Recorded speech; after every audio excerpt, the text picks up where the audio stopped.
Welcome, welcome, welcome, Malco Familia, Malco crew. What is up, you guys? You guys were just listening to, as we said, sales. A smooth sea never made a good captain. Dude, I fucking love that title because it's so true. Yeah, no smooth sailing. Nah, we don't need any of that. Anyways, guys, I'm Los. I got with me Heath. I got with me Anthony, and I got with me today a What's up, guys? special guest, Joe Sullivan from As We Said Sail. What is up, you guys? What's up? What's up, guys? What's up, y'all? Hi, how's I that? need some coffee up in the house. on the YouTubes and the interwebs. So we're gonna start off with a little icebreaker. What is something that you recently watched on Netflix? I got one. I've been watching that show. You? Never Yeah, it's about the crazy stalker dude. His name's Joe, actually, which is kind of interesting. How fitting. How fitting. How fitting. Good show. It's a great show. If you know, you know, and if you don't, you should go watch it. Anthony, what have you been I watching? watched that. Why Did You Kill Me? That little documentary about the chick that got shot in a drive-by, and then the mom ended up going through MySpace and ended up finding the fools that. Yeah, it's pretty heavy, man. Pretty heavy. Interesting. Heath, what have you been watching? Dude, I haven't logged into Netflix in years. I've been watching what's that? The new one on Disney Plus, the new Marvel show. That's about it. I don't watch a lot of TV. Yeah. So. Falcon and Winter Soldier. Yeah, Falcon and Winter Soldier. Yeah. Awesome. That's what I've been watching. I've been rewatching The Witcher. I love like that kind of fantasy genre and stuff, and so The Witcher is right up my alley. I've also been reading the book, which is also quite interesting. If you guys like to read, I don't know if you guys like to read out there, but yeah, this is kind of an interesting book, and so to go along with that, I've been watching that show. So we're talking to Joe here, man. What is up, Joe? So Joe, for everybody who doesn't know who you are in the Malco crew and the Malco Familia out there in the interwebs, why don't you introduce yourself? Tell us a little bit about your background, and tell us about your band, dude. We want to hear it. Yeah. Yeah, I'm Joe. I'm a bass player. Been playing since I was 16 years old. Started out going to Three Oaks way back in the day. You know, that's when I saw Malcontent for the first time ever. It was a Papa Roach show, and I was like, this shit's dope. And thank you for that. Since then, I got hooked. I got the music worm, and if you want to call it that, and just started playing and got in bands and had a bunch that nobody's ever heard of. And then slowly but surely kind of, worked my way through and got band after band and better shows. And Joe, what band were you in before they went ghost? before they went ghost was the Rhythm Kills, Okay. but which turned into Brace for the Unrest and Brace for the Unrest, dude. Yeah. I used to jam your guys' CD. I think it was a 3-song CD, if I'm correct. Yeah, a little 3-song thing. Yeah, it's still actually on one of those Reverb Nation. You can still stream it on there. I used to listen to that every day, dude. I really enjoyed it. I used to rock it all the time, dude. It was heavy, man. And that's what, as your new stuff, as we said, Sail is kind of reminded me of that a little bit, Yeah, it's got that hardcore, metalish type of feel to it. Brace for the Unrest was kind of the remnants of the Rhythm Kills. Mm-hmm. The Rhythm Kills kind of started off as a 3-piece instrumental type band. And then I joined, and then we ended up getting a singer because I brought over our singer from Murder York, James. James, I love James. James is dope. James, he's been around for a while too. He was Distratic. He was in Distratic. He's an amazing musician. He's still out there doing his thing too. I actually just hit him, or he just hit me up the other day. He's doing some hip hop, Johnny Craig type R&B type stuff. So he's out there. But yeah, man, I've been around. I know hella people that play music, and it's just. Awesome. It's part of my life, So is As We Set Sail, is that your third band, would you say, or? It's my 10th band, probably. Who is in your band? So, and as I've set sail, it's my buddy Sean Cranford, who I've been in a couple bands with before. TJ Butler, he was been around too. He was actually in a couple signed bands in like the Sacramento type scene. Oh, cool. And then Alex Espinoza has been a drummer of mine for years. He was in the Rhythm Kills. He was the drummer for Bracelet for the Unrest. He's been doing things as well. He's kind of been doing his own like side thing, and we all kind of decided to get together and like wanted to do the music thing again, because we all kind of were in bands together and then kind of went out, and then we all kind of came back.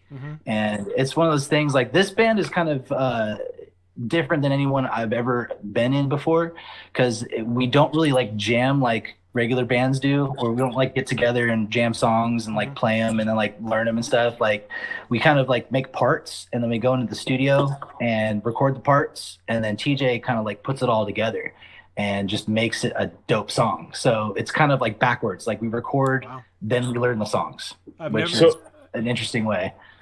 So are you guys going to play live? Like what's the plan? The goal is to play live. It's just tedious the way we're doing it, because we do the recording and then we learn. And then the other thing is too, we all got families and stuff. Like we got kids, two of the members are married and stuff. So it's like we get together like on the weekends. Sometimes we'll go back-to-back weekends. Sometimes we won't play for like a month. So it's interesting when like we have the recordings. It's like you guys better like jam to the recordings the night before, so when we come and play, we're not relearning the songs. And that's kind of what happens. We end up relearning the songs every time we get together, but they get better and better every time.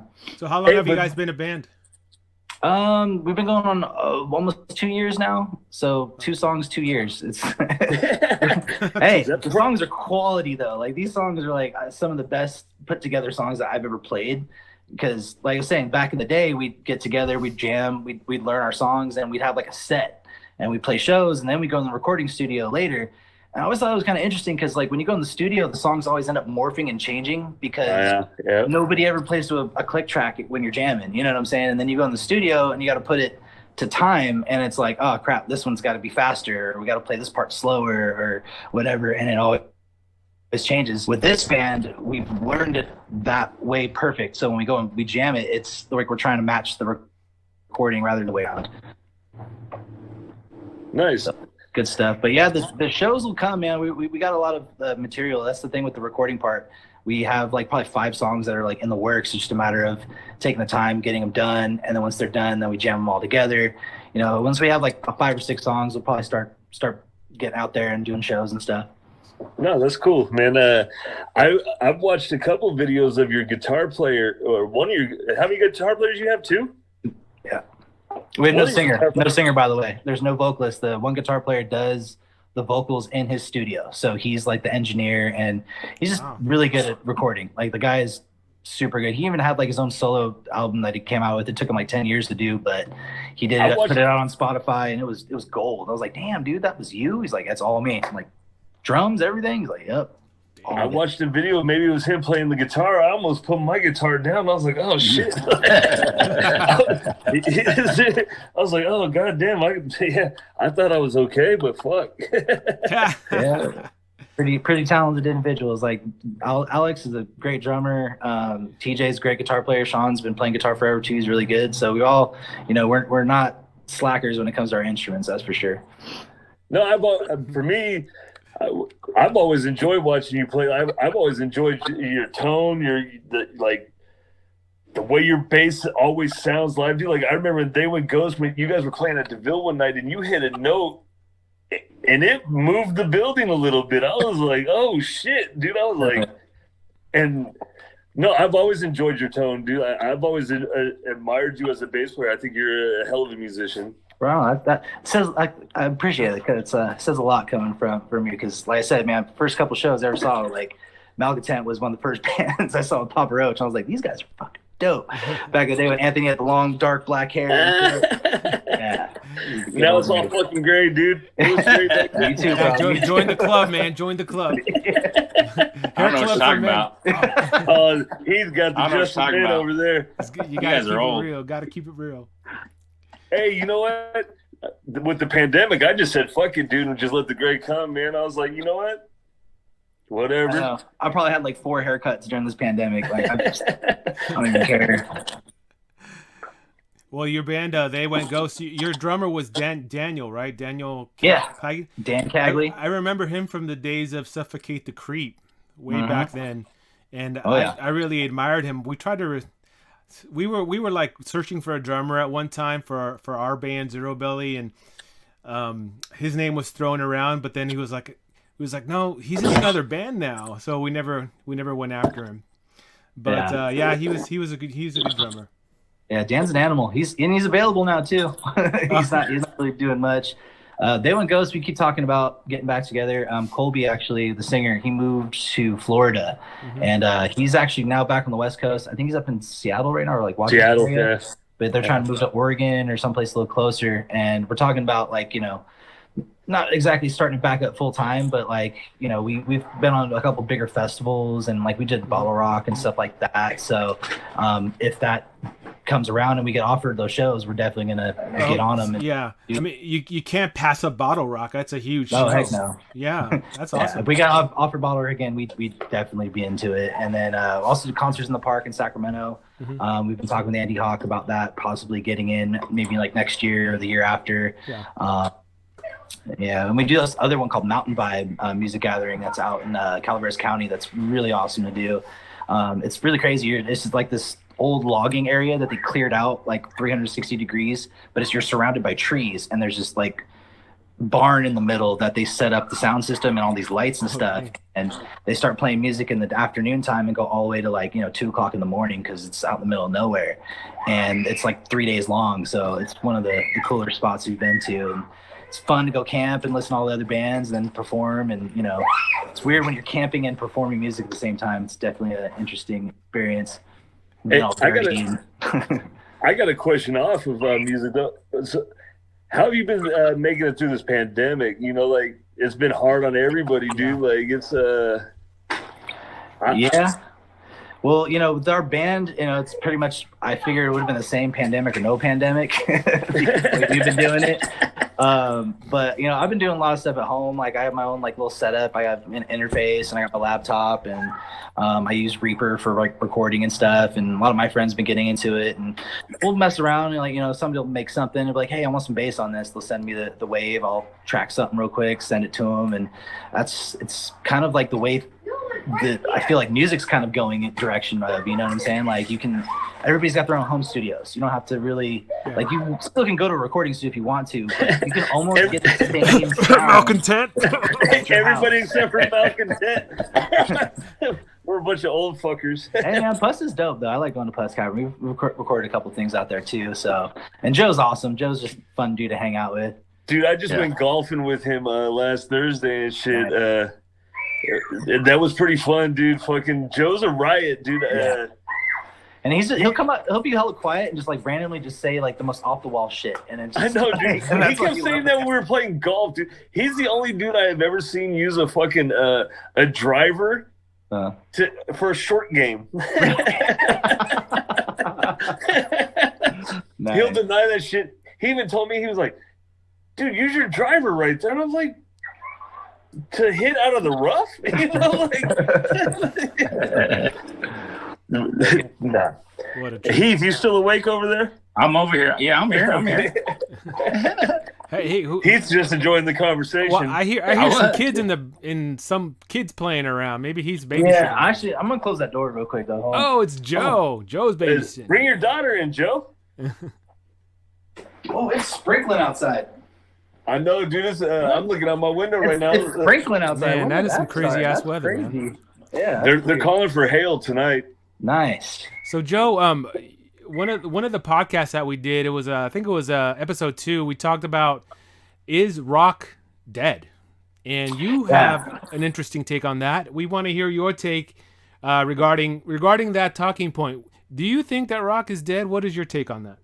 Nah, rock's not dead. It just changes form. And I was like, when I was watching the video, I was like, I want to say something so bad right now. Like, I'm watching this video and I want to interject, but I can't. Yeah. And like it's interesting because I still, from all the bands I've been in and touring I've done and stuff, I've come across a lot of friends that I've made over the years that are still in bands and playing. And some people I've actually had the pleasure of knowing bands that have actually made it that are still like they're on record labels and they're touring, and those guys are getting hit hard right now because of of this whole pandemic. But it's interesting to see because like I think you were talking about, Anthony, how back in the day, like, you learn Metallica riffs and stuff like that, right?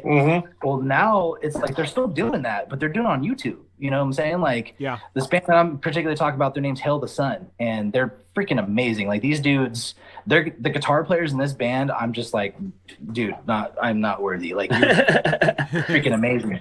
But you got kids out there that watch these, that learn these songs, and they'll do covers, and they'll post them on YouTube. They're like, Hail the Sun, this song, and they'll have themselves playing the song and nailing every single part and putting it out there, and that's big. Like, you see a lot of views on these things. So rock's not dead. It's out there. It's just digitized now. It's not in the CD format like it used to be. Like I know, but the one thing about that is, like, who is the legendary guitar player out there that like. You had the Dimebag Darrells, but you don't hear about the up and coming guitar players anymore because they're not out there. Like, they're out there. They're out there. I mean, there's a lot of them now. That's yeah, what there's I think. a lot I feel of them. like it's like you didn't have that many people doing it back then. Now everybody and their grandmother can pick up a guitar and just become super good now. And it's not an amazing thing anymore. It's like the norm thing now, where you pick a like. I want to be blown away, like I was with Dimebag, and I just don't think there's not going to be any more legends out there, and I worry about that, man. I feel like the bar just keeps getting set higher and higher and higher, because you see guys doing stuff now with guitars, and it's not even what they're playing, it's how they're playing. Like, these guys are sitting there doing hammer-on pull-offs and doing all this crazy stuff. And like, I even saw this one, it was a guy playing acoustic guitar, and he was playing Careless Whisper on the acoustic, and he's literally doing the tuning knobs as he's playing. And I was like, that is just insane. How do you know how much to turn it to make it get to that pitch? You know what I'm saying? It's crazy. So see, for me, I was always a riff guy, dude. And we were talking about, because we're working on a new song, and I keep telling Ethan, I want to bring back riffing to music, because riffs used to be an amazing thing. Like, with Master of Puppets, you don't hear those iconic riffs anymore, where you're like, man, I fucking miss that shit. We were playing that earlier. To me, rock music will never die as long as there's somebody willing to pick up a guitar, a set of drums, and some bass and make that music. I would say rock's never going to die until people aren't pissed off anymore. As long as there's pissed off people. Or brokenhearted. Yeah, brokenhearted too. Ross the Boss Friedman is coming from a point where it's like, okay, he is a career musician. He makes money off of it. I don't know if I conveyed this in the last podcast, but I think that he's at the level where it's like, the Metallicas of the world and the Incubuses of the world, the people who rely on this for their living. Sure, yeah, I mean, it's for them, it's maybe it's a little bit more about the money, but for up and coming musicians, people who haven't made it yet, people who are struggling, there's a lot of love there for the music, and they're not just going to stop just because they're not making any money, because they're not making any money anyways, right? So I can't tell you how many shows I've done that were like, well, what's the pay on that? They're like, oh, it's exposure. Okay, I can't pay my PG&E bill with exposure, bro, but okay, all right. Oh, but Joe, do you deny those? Do you say no, forget it, I don't want to do the show, or do you do them? You still do the show, because I feel like my thing was never to make money. I never thought I was going to be able to live off of doing music. Exactly. What I was always chasing was the crowd. Like how big of a crowd can I play to? I want to be playing a show one day where I look down and everybody's singing the song. Like, that's what I'm chasing. I don't care if I'm making money. Like, if money, you make it, cool. If you don't, whatever. But if I'm looking down, every word is coming out of their mouth. They're singing what the singer's singing. That's dope. If someone's putting a YouTube video on there playing my riff, I've done something. You know what I'm saying?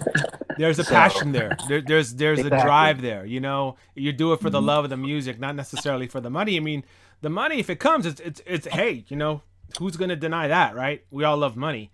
But there's passion that's behind music. I think it's it's a two-part thing. Like I feel like when you get to that point, Yeah.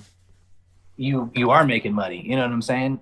And it's also kind of weird too. Like when you have money, like people just give you stuff for free all the time too. That's always interesting. I'm like, why do people that have money always get free shit? Like, you got somebody over here that, you know, is working their ass off and they don't get nothing for free. They have to make it. You know what I'm saying?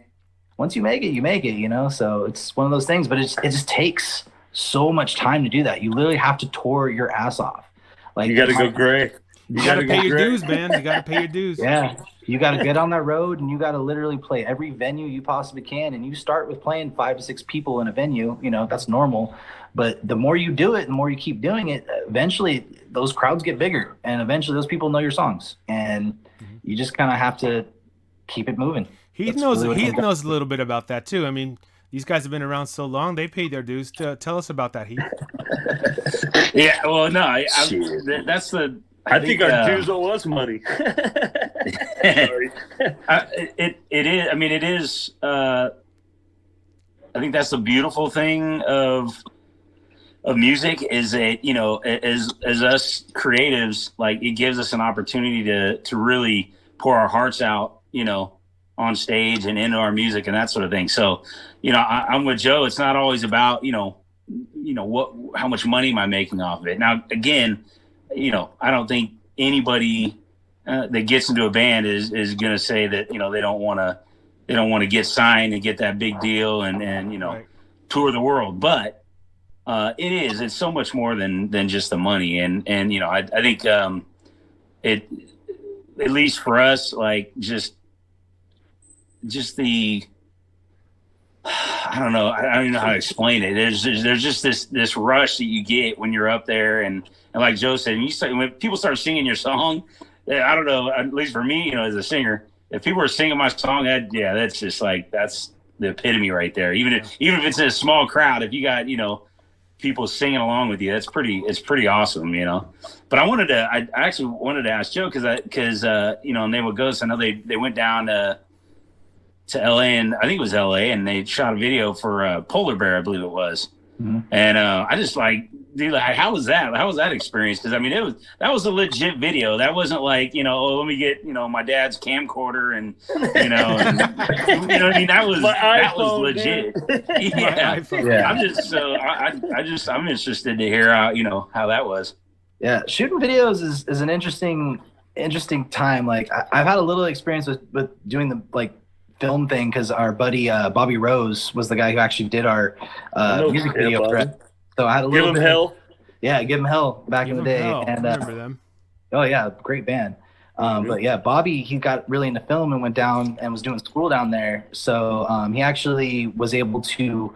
It was the real deal. Like it wasn't like you were saying a camcorder or something like that. We were on an actual movie set. They actually built sets. Like in our video, you'll see like there's like a living room. It's not a living room. That was like, they built that. They made it. It was literally 2 walls that were together, and the way it was shot looked like someone's living room. And we were in like with this warehouse that all black, it was black painted walls all the way around and all the lighting and different stuff. But it's really fun to watch the end result of it. But I feel like almost just like making a movie, it's really boring when you're doing it because it's a lot of hurry up and wait. Like you're just waiting to do something, you know, you're waiting to play your part. You're waiting to do your thing. Cause then, you know, they got to take, we need Colby over here doing this shot. Okay. And then we're going to move over to here and they got to reset and set all their stuff up. So, but what's cool is they do treat you really well. So as you're waiting, you know, they will get you anything you want because you can't leave because you need to be there at any second to go do your part. So I'm sitting over here. I'm like, let me get some beer. Let me get can I get some vape juice for my vape over here, please? And you got people going out and getting it for you. And you're like, well, how much do I owe get you? sexual favors here and there, you know. There's a menu. Yeah, it was kind of cool because we're used to just doing everything our own, so it was kind of cool to get that treatment. Like we had a little in that band, a little taste of what it was like to, you know, be an actual touring band and doing the thing, you know. So, but yeah, it was great experience, super fun, and like I said, the end product is always like the best thing when you can sit back and be like, oh yeah, that was when we were doing that. Remember, when so and so slipped and fell right there, like that was hilarious. But it's gonna be cool for you to be able to show that to your kids, dude, and be like, man, your dad used to be fucking cool, you know, like look at him, you know. Like, wait, what do you mean used to be? What's this used to be business? No, Joe Well, still got years. My daughter's like, "There's no gray in your beard. You must. How old were you there?" It's like, wasn't too long ago. It's like 2013. That was last year. That was before the pandemic.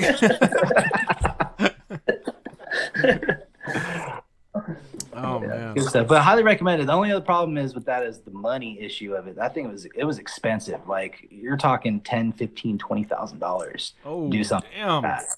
Yeah. So we lucked out and we had a backer during that time.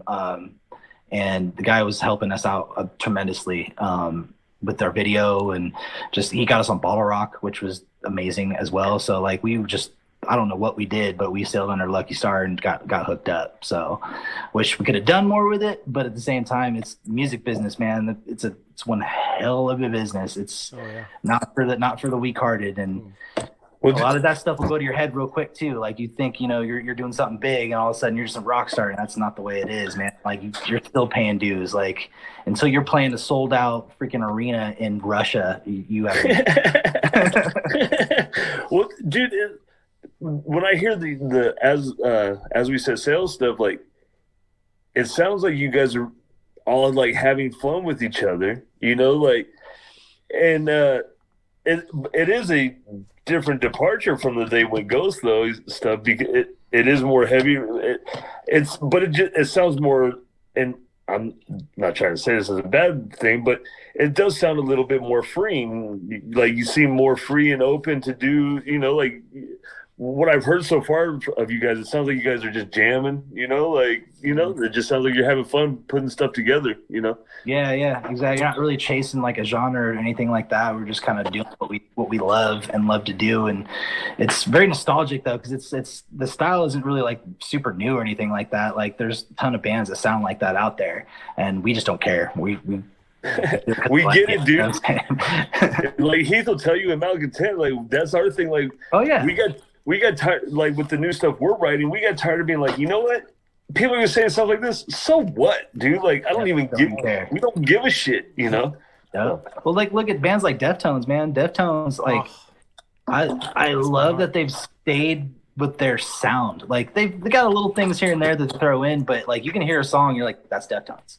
You know what I'm saying? Yes. Like, Korn was kind of like that for a while too, but then they kind of started doing like the weird stuff, and I feel like they kind of came back to it. But it's finding that niche and finding that sound, and like Papa Roach, for instance, one of those bands, like they used to have that sound back in the day, and they changed it, but they stayed with that same sound going forward after that, which was a little interesting too. And they've done a lot of different stuff here and there, and it's kind of I feel like I'm older now and I appreciate it a little bit more. But when I was younger, I used to hate their new stuff. I was like, what is this? Like, I want to hear Orange Drive Palm, goddamn it. I want to hear Dirty Free. Like, what the fuck? Like, Jacoby rap some shit and scream, bro. Come on now. Yeah. I feel you on that a little bit. I'm still a little, I'll be honest, I'm not the hugest fan of their stuff after, what was the second album? Love, Hate, Tragedy. Yeah. Like, I got into, like, Paradigm, what was it? The ones, was it? Paramore Sessions? No. It was The Connection. I like The Connection was dope. The Connection. Yeah, The Connection had some good riffs in there. It was a little heavier. I like that other one too. That was after The Connection. Base Everything and Rise. Yeah, that was dope. See, I wasn't a fan. There was a couple good songs in it, and I was like, I know they did the one video at DeVille. They shot that video in downtown Beck, which is now, what is it called now? Journey Coffee. Journey Coffee, yeah. Journey's Coffee. Yeah, I was there when they were doing the filming and stuff, and was up on the stage and like looking at all the. I was taking pictures, and they're like, "You can't post these pictures. Like, you have to. That's a no." I'm like, "Oh, okay, sorry, no, can't do that." And 3 months later, the video comes out. I was like, "Yeah, I was there." I was working the farmers market the day that they were setting up. I would walk to the alley, and I would see like them standing up back and the production team, and I was down there. Oh yeah. So, hey Joe, I got another question for you. Yeah. Because we're always talking about the Vacaville scene and back in the day, and just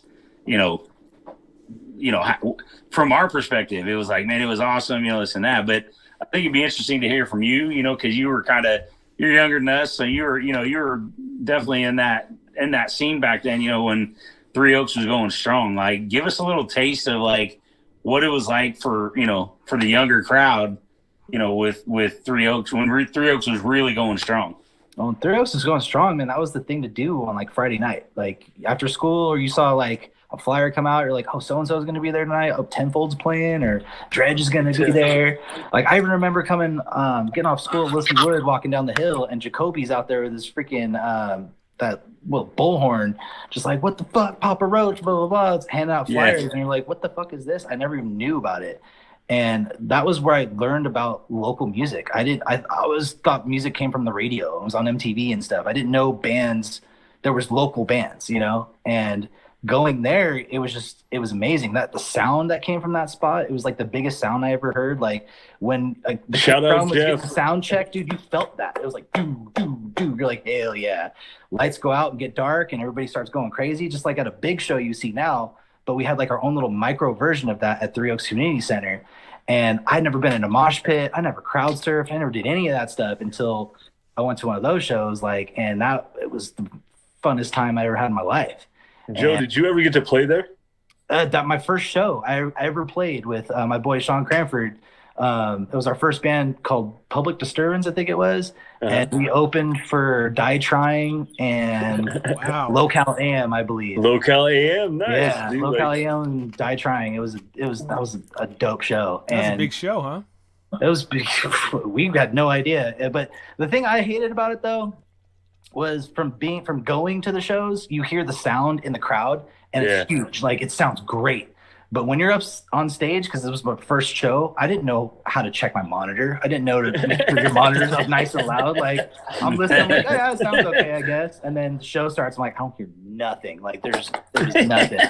And I'm like, where's this big sound that I'm used to hearing, like, in the crowd? And I had no clue how that worked. So it was a huge learning experience, So, but yeah, I miss those days, man. Like, I was even doing like a little Three Oaks little playlist that I started up. I have a website that I put up. It's like 2 songs from various bands that played there.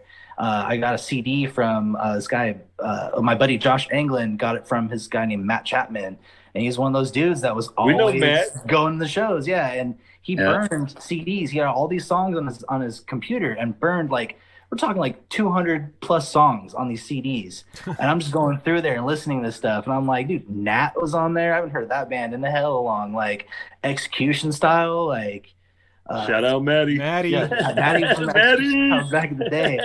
And just all the old stuff, and just brought back so many memories. And I even took a step further. I was like, well, these bands are on here. I know they're on SoundCloud. So I'd go and rip their music from SoundCloud, and I popped it on there too. And I was really trying to get it out a lot bigger than it was, but a lot of nostalgia. A lot of people wanted to hear it. I originally had it on the YouTube Music app, but apparently you can't share playlists from there. So I didn't know that, and I had to find other ways. It's really hard to share playlists with your own music. You have to, unless you the bands are already on Spotify or something like that. It's really hard to do that. So one of my hopes and dreams is when the pandemic is over and we can get back to playing some shows. Like, I would love to throw another show at Three Oaks Community Center, and I would love to try to put it together as a fundraiser. So, and I think it could be a big thing, a big deal. We'd want to get, of course, local bands. So, of course, we'll be looking out for you. So, definitely. But back to hopefully we'll have set by then. Back to something that Joe said. It was his first show at Three Oaks Community Center, and you guys opened for Die Trying, which a pretty big band, right? How did you guys land that show, being just like a first round band? I mean, a newbie band. Well, we were friends with me and Sean were friends with a lot of guys from Silence, and they were pretty bigger Christian band at the time, and they kind of had pull with the booking and stuff there. So we actually had them come. We had the drummer Tim. I think it was Tim, and Robert was the bass player at the time. Robert Lacoste, one of my longtime friends as well. He actually let me borrow all of his equipment to play that show. He had a stack, and he had a nice bass. I had little crappy little 10-inch speaker that I was practicing out of. But we did a little tryout at my house, actually, in my living room. And we set everything up and had those guys come out and checked out our set. And we're like, hey, is this good enough to play? And they're like, yeah, sure, we'll put you on. We'll let you open. We're like, cool. Dang, awesome. That's dope. Yeah, lucked out. It's not about what you know, man. It's who you know. Yeah. The thing I loved about Three Oaks too is that again, coming, it was our very first, not our very first show, but it was pretty much our first show, big real gig, and we get up there and like none of those kids had heard our music before. But we started playing.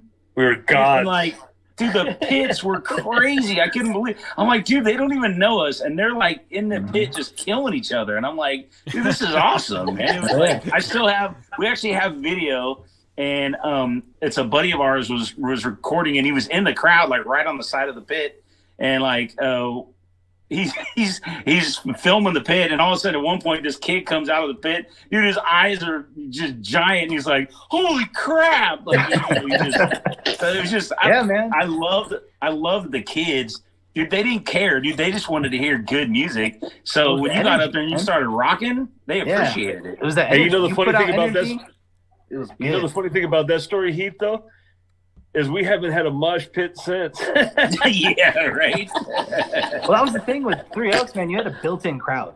Like it was built in. It didn't matter who you were. And I think I heard Anthony talk about this before too. Like you come to Three Oaks and you bring your merch, you're selling out your merch. You're selling it out, like what a that was time, just man. It was just like it was like that place was like a unicorn of a venue. You know what I'm saying? Like you'll never see that again for some odd reason. I don't know why, but Yeah, dude, man, Heath was saying that you would get national acts there all the time. Oh yeah. Dude, we would get Sacramento bands, dude, that would try to pimp us out. Like they'd be like, "Hey, we'll try to do a show up in Sacramento if we can come play at Three Oaks." And there was a couple times because we actually started getting pulled at Three Oaks, so we would like trade out bands. And they never brought us the same show, dude. Never, ever did we ever get a show that equaled Three Oaks. You suck-ass Sacramento band. I'm just kidding. He didn't mean that, guys. He did not mean that. Yeah, right. It mattered what band it was, Cut that what out, venue you were Carlos. playing at, and what day of the week it was. You know what I'm saying? Like, I've seen Tenfold play back in the day. They come Three Oaks and be killing it. And then we go the next night, there was a spot that was an old Sac. Forget the name of it. Fuck. O'Malley. Scratch 8. Scratch 8. Yeah, Scratch 8. You go Scratch 8 the next night. It was a Saturday, and there's like 15 people there. You're like, but Tenfold just like killed it last night. Or it'd be like Tenfold and Shorty were playing. And those were like really big bands for us in Vacaville. And we go to Sacramento, and they're like, why is there only 10 people here? Like, I don't understand. It doesn't make any sense. Yeah, exactly. I want to put even playing big venues though, like it didn't guarantee you had a built-in crowd. Like I said, man, Three Oaks was something different. Like I've played at Ace of Spades quite a few times, and you would think you're playing Ace of Spades, there's gonna be a lot of people there. Not necessarily, because a lot of the time when you're a no-name band, you got to sell tickets, and if you got to sell tickets, that means the only people who are showing up are the people that buy tickets. And even some of the people that bought tickets didn't even show up because they were just trying to support you. You know what I'm saying? So, but here's the thing: if the pandemic has done anything for music, oh, dude, yeah. I think people are ready to go back. I mean, they're ready to go to the shows. They're ready to buy tickets. They're ready to support music. So, hopefully, this this once everything is open up and stuff, musicians will have their day finally. And you can go down to LA and play the Whiskey a Go-Go and it'll be sold out. Yeah, I believe there's going to be a musical explosion when shit finally opens back up. Yeah. And if people can go and feel safe going to a concert, I think it's going to be a great time to be alive and be a musician. That's my... Dude, speaking of musicians, let's get into the meat and potatoes of the podcast.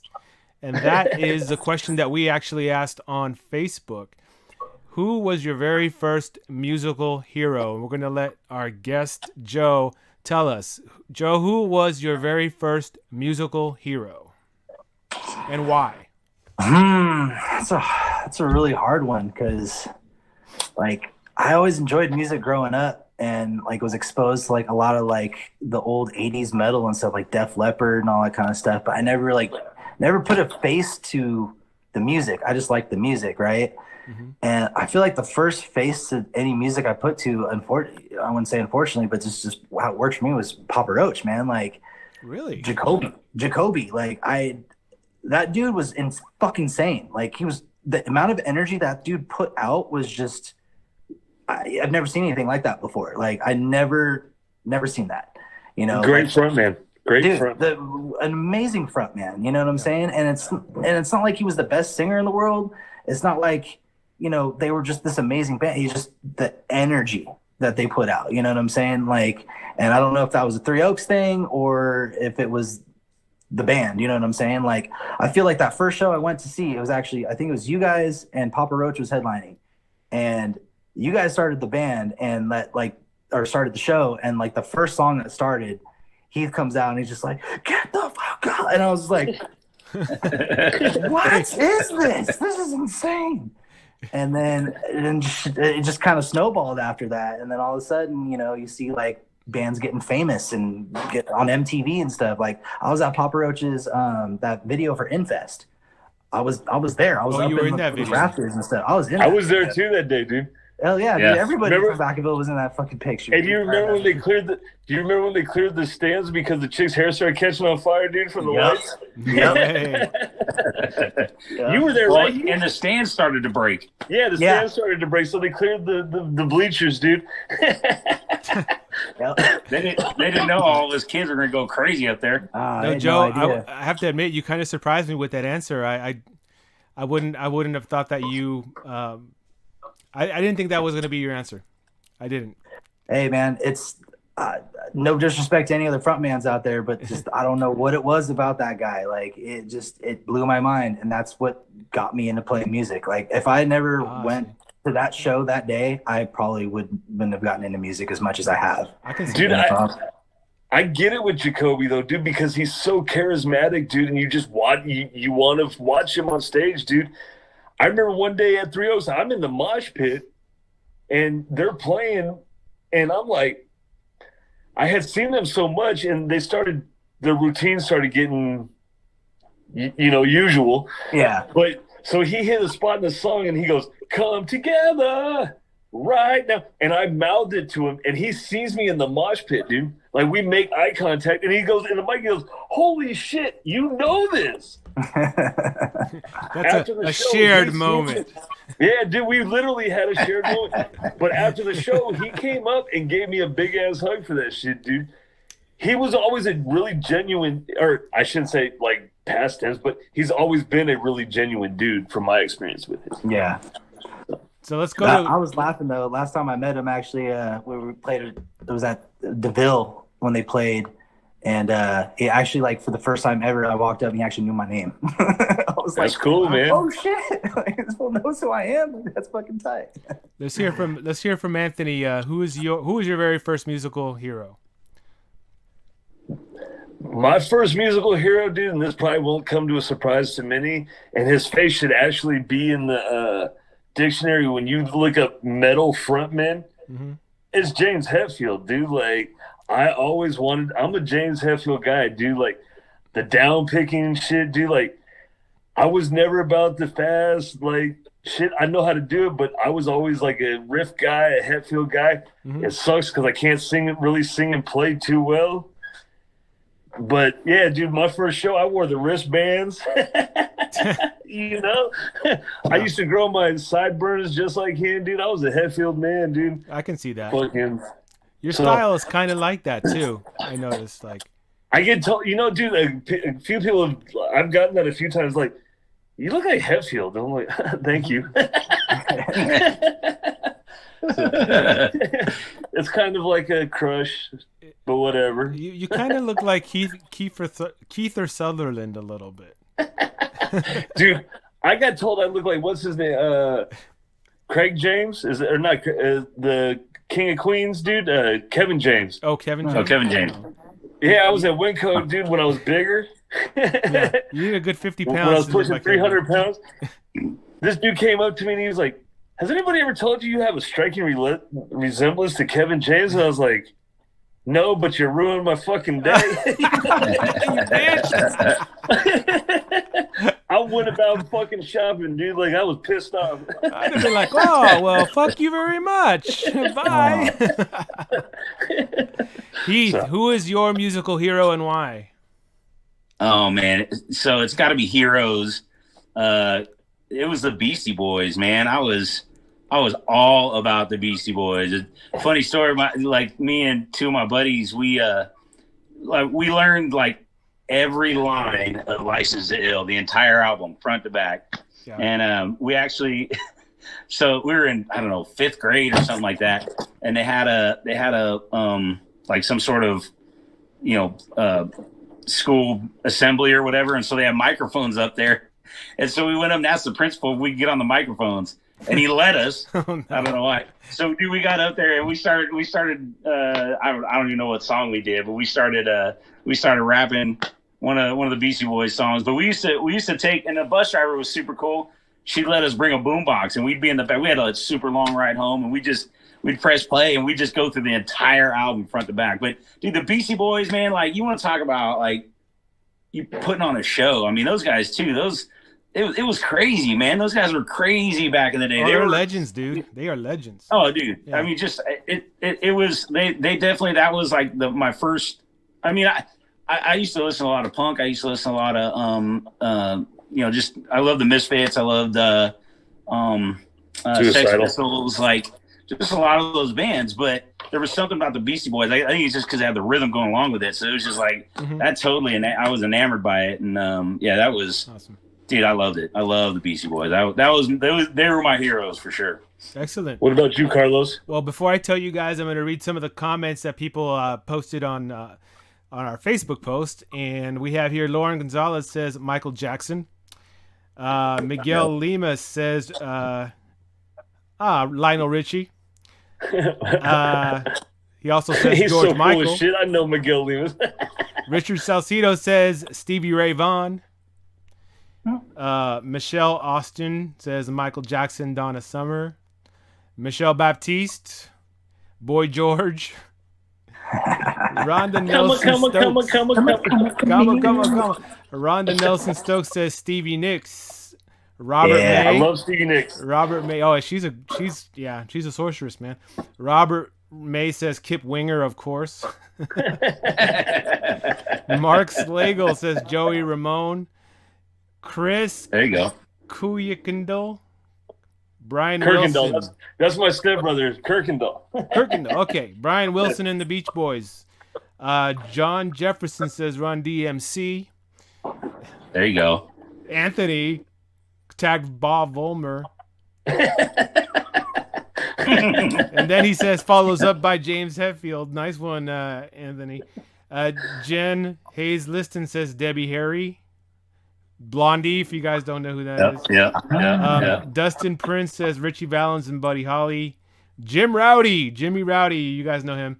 Says Buddy Holly. I thought for sure he was going to say like Elvis. I thought he was saying Elvis too. I said, well, Bob Vollmer says Anthony Ferrantino was his first music hero. And I said Eddie Van Halen and David Lee Roth, and that's because I grew up with the 80s, and when I first saw that Jump video, that was it for me, man. I thought that they looked like they were having so much fun in that Jump video, and the keyboards that they used in that video. I know that Eddie Van Halen got a lot of slack from his fellow metalheads. Like the metal purists were like, synthesizers, you suck, But it sounded so angelic. The scales that he was using in that song. Which is to me, it was an instant like admiration I had for Eddie Van Halen. Awesome, good story. That's awesome. Thanks for sharing that. Well, you're welcome, buddy. I love you. So we're at 50 minutes here, guys. We're gonna give some shout outs. We'll start with Joe. Joe, is there anybody that you want to shout out? Man, I always think about these things, and then you get put on the spot, and you're like, brain fart. I want to say hi to, I don't know. Okay. Think about it, and we'll come back to you, Anthony. Is there anybody you want to shout out besides your boss? Yeah, no, I want to give Joe a shout out for coming on. You know, hanging out with us. Yes, taking thank the time you. to talk. That's you're our first guest, dude. Like our first real guest, dude. It's fucking awesome, dude. So, yeah, I want to give Joe a shout out. Carlos, I want to give you a shout out for hooking all this up and running with it, dude. I appreciate the hell out of you. You're awesome. Well, thank You're you. awesome. Thank you. So, Whoa, those are my shout outs. the camera gets a shout out. I'm gonna give a shout out to Gravity real quick.